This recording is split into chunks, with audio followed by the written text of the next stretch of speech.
Hey everyone, and welcome back to Be Like Christ for our Bible study through Leviticus chapter 13 today. This is a long chapter, 59 verses, so let's jump right in. When did these events take place? The laws that were given to Moses and the Israelites and recorded in the book of Leviticus seem to be given about a year after the Israelites left slavery in Egypt. They left Egypt about 1491 BC. This is about 1490 BC. In our definition section, we have two medical terms, and it'll become apparent why as we go through our outline, but the first one is leprosy. Leprosy is also known as Hansen's disease. It's a slow-growing bacterial disease that attacks a person's nerves, and it causes a person's nerves to swell underneath their skin. The next one, which might be a little less familiar, is leukoderma.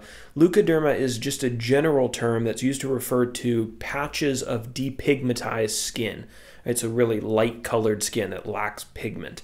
And this depigmentation can be caused by several factors and several underlying conditions.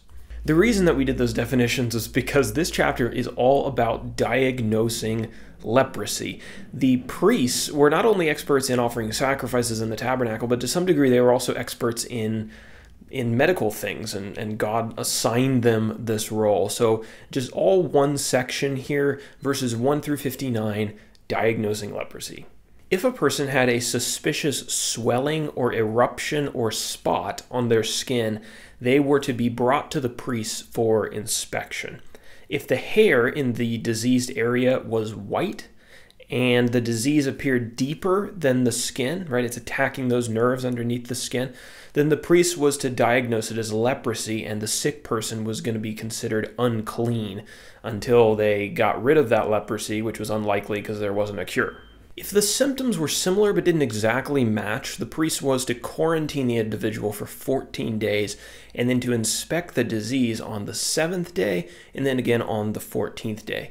If the suspicious area appeared to heal, then the priest would pronounce the individual clean and they would be allowed to return to the community. And then we're told about several other ways that a person could be diagnosed with leprosy. A person could be diagnosed if they had white swelling in the skin with white hair and raw flesh. So anyone with, quote, raw flesh, they would have to present themselves to the priests and to be checked out. If a person had a boil that healed and in its place a white swelling or reddish white spot appeared, that person was required to show themselves to the priest for possible leprosy. A person with inflamed or burnt skin that later produced red or white spots was to be examined by a priest. Anyone with itchy, diseased skin on their head or on their beard was to consult a priest, and if the area was marked by an infection underneath the skin and yellow or thin hair, that person was to be diagnosed with leprosy. God also gave instructions for how to distinguish between just like general baldness and losing hair, leukoderma, which is that depigmented skin, and leprosy. So this is pretty detailed. I'm just glad losing your hair didn't get you a diagnosis because my hair's not getting any thicker. So a person that was diagnosed with leprosy had kind of a sad fate.